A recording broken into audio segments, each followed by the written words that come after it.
Welcome to my channel. My name is Mideje. Please kindly subscribe to my channel. Just click that subscribe button and don't forget the bell like symbol beside it so YouTube can notify you whenever I post a new video. It's not news that the UK is going to experience a surge in energy price. This has been going on for a couple of months now, like from about 5-6 months to this time. But unfortunately, we're about to hit like a very high rise in our energy prices and electricity bills. I'm making this video in order to prompt you and educate us about the ways that you can actually reduce your bills on electricity and gas during this speculated period.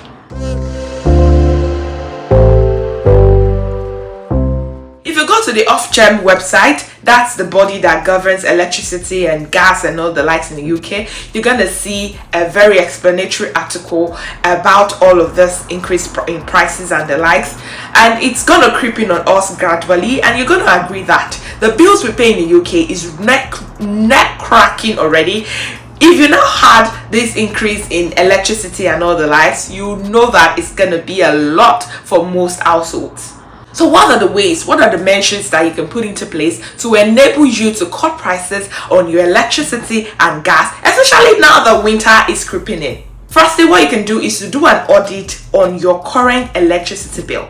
And while doing the audit, you have to know what tariff you're on. So when you get an apartment or you secure a place in the UK, most energy providers will table to you some tariffs that they have. We have the fixed tariff, we have the standard variable tariff, and we have the use of the smart meter. So what are the differences? For the fixed tariff, it just signifies that whatever it is happening around the world, or happening in the UK to be precise, regarding rise in electricity bills and the like, it's not going to affect you. Like fixed tariff means that if you're paying, for instance, £100 every month, no matter what the Ofgem is saying, whatever this increased buhaha we're talking about, it's not really going to affect you because you are on a fixed tariff. Whatever is going on, you are just paying that £100 every month. And this simply has its own pros and cons, meaning that even if energy bill comes down, you won't have a change in price. You're just going to pay the same thing. And if it goes high, well, that's the con, that's the pro, right? You will not have to increase your own bill. And for the standard variable tariff, which I find most comforting sometimes or oftentimes, especially in times like this, is that it has a limit that they can charge you. It's going to vary. Your tariff is going to vary depending on what the energy market is saying, not necessarily how much energy you consume. Okay, and it has a limit that they can actually charge you or increase your energy bill. So you can operate with a prepayment, meaning that you buy your energy. That's what most people do. They buy their energy and they use within that energy. So the smart meter doesn't necessarily reduce the energy you consume. It just helps you to, you can see on the reading how much pounds and pence you're going to pay at the end of every month. So depends on what you really want. And most people often go into a year contract with their energy provider. So on the fixed tariff and you want to leave, there is a fee you have to pay, like a leaving fee or something like that, because you are breaking the contract. If you don't know, if you are new to the UK, most contract, phone contract, SIM card contract, internet contract, car contract, all car financing contracts, and every other things is usually on contract. So after you're auditing or you know the tariff you're using, you've sorted that, the next thing you need to do is regulate your energy consumption. And what are the means that you can apply to regulate your use or consumption of energy? The first thing is that during this winter, it's gonna get cold. Everywhere is cold, it's like we are entering full-blown winter. So I can assure you that the winter for this year 2022 is about to be nasty. So what do? If you have a door or a window, some of the houses in the UK, the doors are quite they're higher from the ground. Like there's this space in between your doors and your windows. This might be the time to seal them. You can get like somebody, a professional, that can help you do that, or tell your landlord to help you with it. Seal your doors, seal your windows, and ensure that there is no escape, because those escapes can allow cold to come into your house. And what do? You put on the heater. Did I say heater? Heater. You want the heater and use the heater more often than you should. So ensure that every nooks and crannies are well covered ahead, or in preparation for the bloody month. You know what I mean, the cold month. So number 2 is you have to ensure that you switch off all standbys.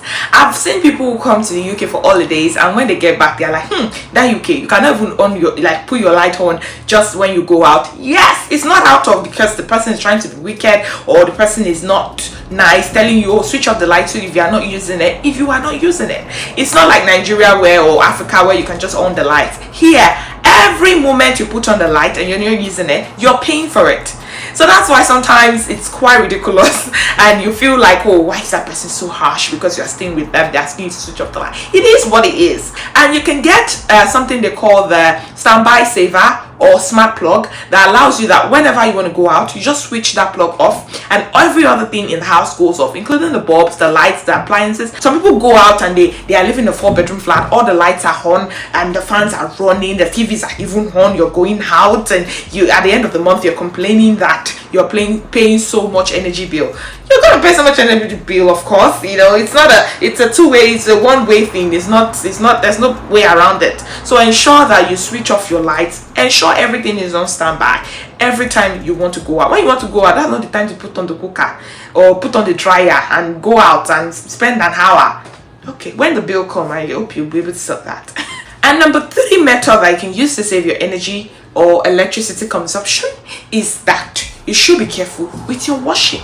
Some of us, especially when you are new to the UK anyways, you want to wash your clothing, or maybe you're staying in a shared apartment, you don't pay bills by yourself, maybe the landlord pays, you are flexing. But the moment you move to your own house, like a studio flat like mine, or 1-bedroom, 2-bedroom, whatever, you start paying your bills by yourself. That's when you know that khaki is not later, because that you're gonna pay your bills by yourself, and you will realize that all those washing that you used to do, some people wash every day.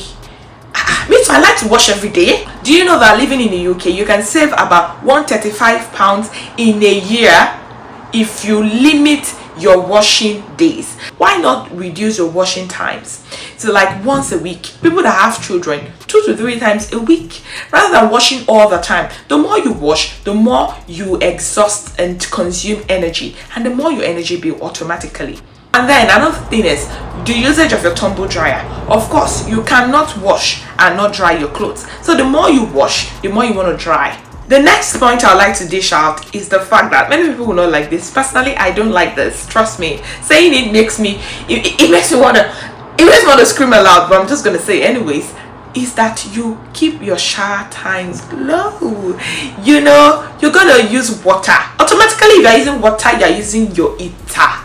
You see, this UK is very calculative. They've calculated everything so that you can just spend money. So you're the one that will be like, no, I'm not gonna spend that money. I'm not gonna do that to myself. This is winter. It's gonna get cold. Maybe many of you use cold water in your houses. Me, I don't. So I don't know about you. I cannot afford to use cold water, and winter is cold. I need warm something running through my veins. Let's run through my veins. Running through my body. Okay. So you limit your shower times. In the UK, if you don't know, you can save almost £35 on your water bills per year if you limit your shower times. Not talk about how much you will save in your eating. Okay, so maybe for instance, personally, people that know me know. See me, I have somewhere I hang my phone for phone calls, for music, for whatever, videos. I watch videos when I'm having my shower. Do you get what I mean? Like I watch videos on my phone while showering. Some videos are 20 minutes and I finish watching them. I want to say watching them while having my shower. Like my shower time is also my viewing time. Sometimes I spend a very long time in the shower. I have a long shower time. So for me personally, I will reduce that because nobody wants to spend money. So limit your shower time, and then you see how much you're gonna save in a month on your energy bill and even your water bill. Next point I'd like to be dishing out is how you can also save energy bills or cut your electricity costs in your kitchen. Many of us, when we want to eat water, we know we just want to make tea, and it's just a very small cup, like a saucer, those teacup and saucers, very teacup. We know that's just the teacup we want to make. How many people do you want to make tea for? And we like eat water in this kind of jug, electrical jug, this big one. You cover it with water, you fill it to the brim, and you just want to make just a bit of tea. My dear, trying to tell you that in this period that might not be possible. In Yoruba, I'll just like oh, not possible. It can be impossible, yeah, because you need to be limiting. The more you boil water, you just take a little. Tell me, who will use the remaining hot water? You're just burning. These are the ways. Some people see their electricity bill at the end of the month, they are wondering. But I don't even stay at home. I don't even. Those moments to stay at home, I'm also guilty of this. I just stopped it recently. Those times that you are boiling a whole jug of water and you just need a teacup. My dear, it's not rocket science. It's you. Try to limit, the activities that go on in your kitchen. If you know you need just a little water, boil that with little water. If you know that you have a dishwasher, I'm not saying you should pile up plates, but you get what I mean. Limit your dishwashing time. Let the dishwasher get filled up a bit. Let it get a bit full, before you wash. That doesn't give avenue for you to have a dirty or jam-packed dishwasher, but you get what I mean. Just ensure that everything is full. Ensure that your washing machine is full before you use it. Except if you have the money. Anyways, this video is just for people that are like me, that are saving cost for this energy period, for these UK times that's about to get difficult. It's not difficult for us anyways. That's why I'm making this video. So hope we all get what I'm trying to say. I'm not trying to sound ridiculous, but it is what it is at this point. So guys, I've come to the end of this video. I hope this video has been quite helpful. I've learned a lot. I hope you have. If you like any of my content, if you like this video in particular, please kindly give it a thumbs up. Don't watch and go. I beg of you, subscribe. You people, please. Thank you very much. I appreciate it. And don't forget to share this video to anyone. Comment, like, share, ultimately subscribe to my channel. Okay, I'll see you guys in my next one. Until then, you know how we're doing. Peace and light always. Bye guys.